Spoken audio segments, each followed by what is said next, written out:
Hey everybody, so just want to make a quick answer key here, kind of talk through some of these solutions.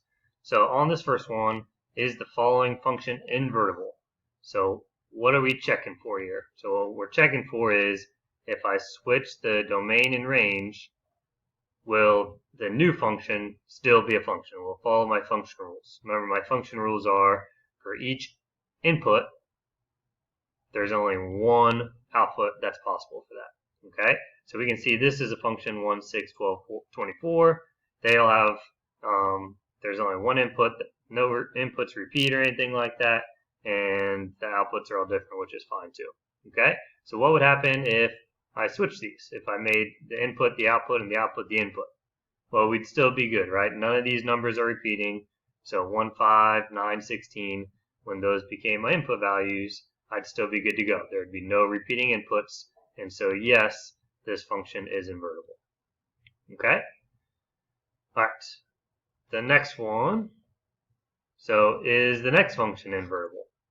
Well, if we look and we try to use our same strategy here, these inputs are going to become my new outputs when I find the inverse, and my outputs are going to become my new inputs.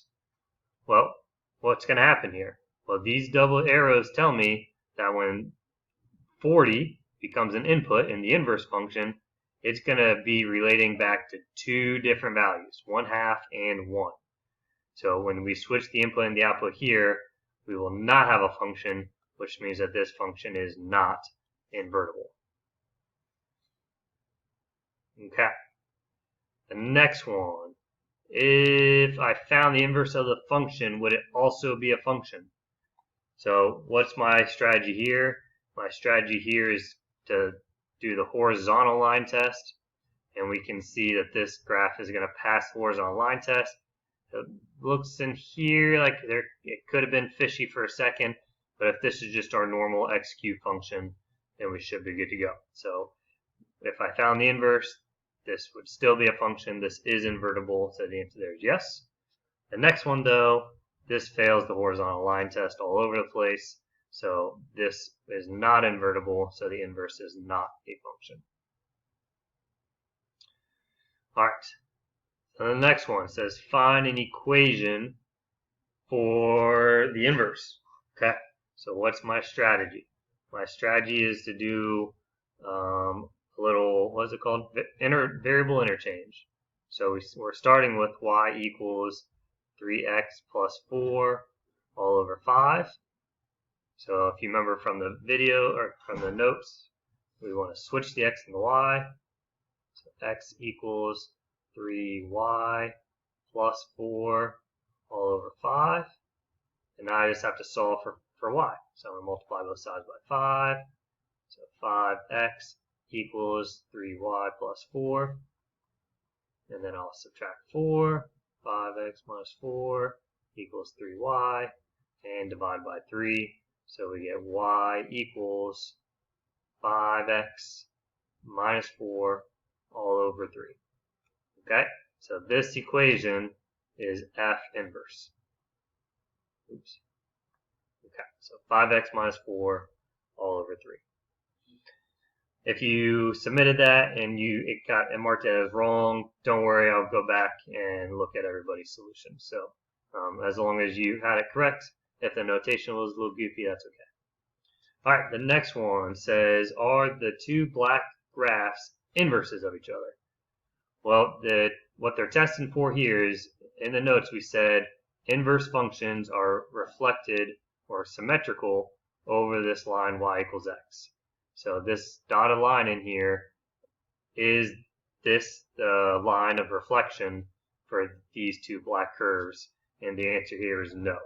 Okay, if I wanted to draw the line of reflection, it'd be somewhere closer to this blue line. But that's not the line y equals x. So since they're not reflected, they're not symmetrical over line y equals x, that means they're not inverses of each other. Okay? This next one, though, we have this line y equals x right here. And if I were to reflect this line over the line y equals x, it would land right on that other line. You could check that by plugging in some points, like this point is negative 2.5, 0, which means the point 0, comma, negative 2.5 is going to exist on the other curve, and it does. Okay, so this one, these are inverses of each other because they're symmetrical over the line y equals x. Alright, and last couple. Sorry. Scroll down. Alright, so are these two functions inverses of each other? So how can I check this? Well, you maybe just did a quick way of just like plugging in a number. So let's plug in f of, I don't know, let's just do f of 0, see what happens. So f of 0, if I plug in 0 to f, so that'd be negative 3 times 0 is 0, plus 5 is 5. Okay, so f of 0 is 5. So if these are inverses of each other, then we should be able to go g of 5, and that should be equal to 0. Because if these are inverses, we should be able to flip the inputs and the outputs. So if I plug in 5, 5 minus 5 is 0, 0 divided by 3 is 0, and so far, that looks pretty good. Okay, now, if I wanted to be 100% sure and be an above and beyond student, really what I need to do is I need to take this entire function and plug it into f and make sure that I get x back out based on this definition. F of g of x is x. Or in class we said f of f inverse of x equals x. So to do that, if I want to find f of g of x, I'm going to take g of x right here, this entire thing, and I'm going to plug it in to x on the f function. Okay, so that'd be negative 3 times parentheses negative x minus 5 all over 3, close parentheses, and don't forget about my plus 5. So when I multiply negative 3 times all this, my negative 3 cancels out with the negative 3 on the bottom. So now I just have x minus 5 plus 5, which equals x. Okay, and that's what we are hoping. So what does that mean? F of g of x is x, and that's my definition for inverse functions. Okay, so this one, yes, they are inverses of each other. Now let's see if we can use that same logic on the next one. Okay, so at first glance, it looks like there's no way these are inverses of each other because it's the same function. How could they be inverses? But let's follow our rule. F of g of x equals x. So I'm going to take g of x, which is 1 over x, and I'm going to plug it in to x. So that's going to be 1 over x. So if I have 1 divided by a fraction, we take the reciprocal of that, and so that actually does equal x. So this one is good as well. Smile face. Ooh, that was a bad smile. Okay, but that definition proves that it does work. Okay, now if you don't believe me, we could graph it real quick. If you do believe me, you can skip the video. But let's say we graph this. So if I graph 1 over x, in case you're not sure what it looks like, and let's go ahead and y2, let's just graph the line y equals x, and let's see what this looks like. Okay, so it's a little not perfect here. These graphs really kind of go up forever and for always. But you can see if this graph goes down, let me see if I can draw it. Nope. Okay. So this line would keep on going down. Let's see if I make it blue. So this would keep going down, and you can see if I did reflect this graph over this red line, this part of the graph here would reflect perfectly down to this part of the graph. And same up here. This part of the graph here would reflect perfectly onto this part of the graph. And so even though it looks weird that 1 over x is an inverse of itself, that is exactly what's happening. Okay? So that does work. So let me go back to my key. So this answer here is yes, those are inverses of each other, even though it looks a little goofy. Alright. Now, on these last three, this is all about reading these graphs here. Okay? So remember, if it asks you to find f inverse of 3. What is this actually asking you? Okay, this is the most important question on here. If you can understand this, then you're in good shape. So what is 3 representing? Well, you have to know what this graph is. This is the graph of f, okay, not f inverse. So we don't have a graph of f inverse, we only have the graph of f. So that means on this graph, we are looking for outputs of 3, okay, because this is the normal graph of f, which means if f inverse of 3 is asking what inputs give me an output of 3. So if I look at this graph, 1, 2, 3, an output of 3 is right here. And what is the x value there? That x value looks like 1.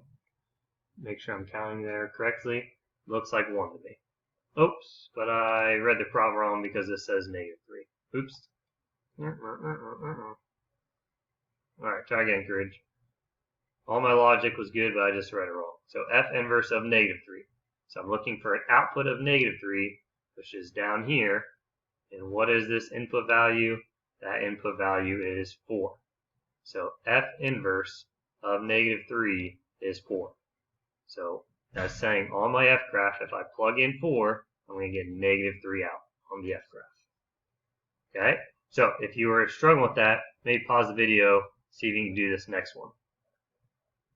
So f inverse of -2. Alright? So what does it mean? I'm looking for f inverse of -2. That means -2 is an output. It's asking what's the corresponding input. So here's -2 as an output. What is that corresponding input? That's right there at +3. So f inverse of -2 is 3. Okay?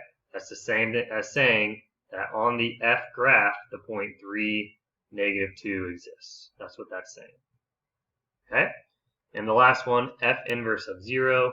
So again, what does it mean? That's the most important. F inverse of 0 means 0 is an output.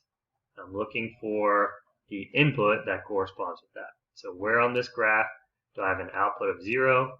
That's right here. And what is the input value that corresponds with that? That is -1. Okay? So f inverse of 0 equals -1, which means on my f function, we would have the coordinate -1, 0.